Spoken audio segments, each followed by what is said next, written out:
Pada episode kali ini kita akan menyelami sebuah kisah tentang seorang pemuda yang bekerja sebagai penggali kubur yang menjinai seorang mayat seorang wanita cantik yang terkenal sebagai bunga desa di sebuah kampungnya. Namun ketika ia berangkat menunaikan ibadah umroh di tanah suci, sebuah azab yang mengerikan menantinya. Seperti apakah azab yang ia terima akibat dosa besar yang dilakukannya? Tonton video ini sampai habis agar kalian tidak salah paham. Rahmat, seorang pemuda dari desa terpencil di pelosok, telah mengabdi hidupnya sebagai penggali kubur. Sejak remaja ia sudah terbiasa dengan bau tanah dan gelapan liang lahat. Di antara hutan lebat dan pepohonan rindang, Rahmat menemukan kedamaian di tempat yang bagi banyak orang terasa menyeramkan. Bagi Rahmat, setiap kuburan yang ia gali adalah sebuah perenungan tentang kekafanan dan makna kehidupan. Semua yang hidup pasti akan mati, pikir Rahmat setiap kali mencangkul menembus tanah yang begitu keras. Kehidupan adalah siklus yang terus berputar. Dari tanah kita berasal dan ke tanah kita akan kembali. Namun di balik ketenangannya, Rahmat menyimpan sebuah rahasia kelam yang menghantui setiap langkahnya. Pada suatu hari yang cerah, ia dikenal murah hati dan selalu membantu mereka yang membutuhkan. Dengan senyum lebarnya, ia mengumumkan umroh gratis kepada beberapa orang yang dianggap berjasa bagi desa, termasuk Rahmat, sang penggali kubur. Pengumuman itu membawa kegembiraan yang besar.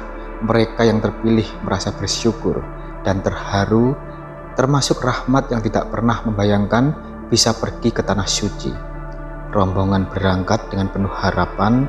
Selain Rahmat, ada Pak Haji Ismail sendiri, Imam Masjid, Ustadz Hamid Marbot, Masjid Pak Hasan, dan beberapa orang lainnya yang dianggap berjasa. Mereka tibalah di tanah suci Mekah dengan hati yang berdebar penuh syukur dan haru. Tanah suci menyambut mereka dengan kemegahan dan kebesaran yang tak terlukiskan. Namun tak lama setelah tiba, Rahmat mulai merasakan kegelisahan yang aneh saat orang-orang lain berdoa dengan khusyuk di Masjidil Haram. Rahmat merasakan bau bangkai busuk yang sangat begitu menyengat. Bau itu begitu kuat sehingga membuatnya mual dan akhirnya muntah. Anehnya teman-teman, orang lain tidak mencium bau tersebut. Mereka melanjutkan ibadah mereka tanpa terganggu, sementara Rahmat bergulat dengan rasa mual yang tak tertahankan. Setiap kali ia berusaha berkonsentrasi pada ibadah, bau busuk itu semakin menyengat. Ia merasa seperti terperangkap dalam lingkaran asap yang tak terlihat oleh orang lain. Mengapa hanya aku yang merasakannya? Pikir Ahmad bingung dan cemas. Pada saat yang sama, di tengah-tengah tawaf, Rahmat melihat sosok wanita yang tampak mengerikan. Wanita itu memelototinya dengan tatapan tajam dan penuh dendam. Rahmat merasakan ketakutan yang luar biasa. Sosok wanita itu mulai mengejarnya, membuat Rahmat berlari ketakutan mengelilingi Ka'bah. Nafasnya tersenggal-senggal, keringat bercucuran, dan hatinya dipenuhi kecemasan. Namun setiap kali ia menoleh ke belakang, wanita itu semakin mendekat. Wanita itu siapa? Rahmat berusaha mengingat, namun ketakutan menguasai pikirannya. Ia berlari sekuat tenaga, namun sosok itu selalu berada di dekatnya, seolah-olah memburu dengan dendam yang tak terpuaskan. Apakah ini hukuman dari Tuhan? Tapi atas dosa apa, pikirnya tengah-tengah. Di hari berikutnya, Rahmat merasakan sakit yang luar biasa di kelaminnya. Rasa sakit itu begitu hebat hingga membuatnya menangis kesakitan. Ia berusaha mencari bantuan, namun dokter tidak menemukan apa-apa yang salah. Rasa sakit itu terus menghantuinya, membuatnya tidak bisa tidur atau makan dengan tenang. Asap yang dialami Rahmat tak berhenti di situ saja. Di malam hari, saat Rahmat tertidur di hotel, ia bermimpi buruk. Ia melihat wanita yang sama yang memelototinya dengan penuh amarah. Wanita itu mengejarnya dalam mimpinya, membuat Rahmat berlari dengan sekuat tenaga. Namun tak peduli seberapa cepat ia berlari, wanita itu selalu berada di tepat di belakangnya. Aku celaka, pikir Rahmat dalam mimpinya, apa yang telah aku lakukan. Wanita itu akhirnya berhasil menangkapnya. Dengan suara yang penuh kemarahan, wanita itu berkata, "Sungguh celaka kau, wahai pemuda. Apakah engkau tidak malu pada Tuhan yang telah membalasmu di hari kiamat? Pada saat semua orang dituntut balas, engkau membiarkan aku dalam keadaan telanjang dan dihadapkan oleh Tuhanku." Rahmat terbangun dengan teriakan, keringat dingin membasahi tubuhnya dan air mata mengalir di pipinya. Kiai yang tidur sekamar dengannya terbangun dan melihat Rahmat dalam keadaan yang sangat ketakutan. "Ada apa, Rahmat? Apa yang terjadi?" tanya Kiai dengan suara lembut. Dengan berat hati dan rasa malu yang mendalam, Rahmat mulai bercerita. Dia menceritakan semuanya, mulai dari bau busuk yang hanya ia rasakan hingga sosok wanita yang mengejarnya dalam mimpi.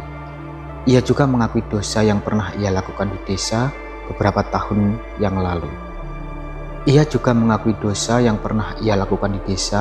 beberapa tahun yang lalu.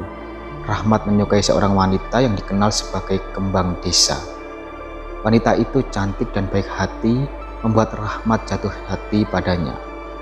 Namun ketika ia menyatakan cintanya dan mengajaknya untuk menikah, wanita itu menolaknya dengan halus. Dan suatu hari, wanita itu meninggal dunia akibat suatu insiden yang tiba-tiba. Sebagai penggali kubur, Rahmat bertugas menguburkan jenazahnya. Namun malam hari setelah penguburan dalam kesunyian, Rahmat kembali ke kuburan itu dengan hati yang dipenuhi dengan nafsu. Ia menggali kuburan dan menzinai jenazah wanita yang pernah ia cintai itu. Setelah nafsunya terselesaikan, ia menguburkan kembali jenazah tersebut dan mendengar pengakuan itu. Kiai yang awalnya prihatin kini menjadi marah. Ia merasa ngeri dan jijik dengan perbuatan Rahmat. Namun dia juga sadar bahwa pengampunan adalah milik Allah Subhanahu wa Ta'ala. Dengan suara yang tenang namun tegas, Kiai berkata, "Rahmat, apa yang telah kau lakukan adalah dosa yang begitu besar. Namun kita tidak boleh lupa bahwa Allah Maha Pengampun. Bertaubatlah dengan sungguh-sungguh dan memohon ampunan kepadanya." Mendengar omongan dari Kiai, Rahmat langsung menangis terseduh-seduh dan penyesalan memenuhi hatinya. Ia menyadari bahwa azab yang ia alami adalah pernyataan dari Allah atas perbuatannya yang hina.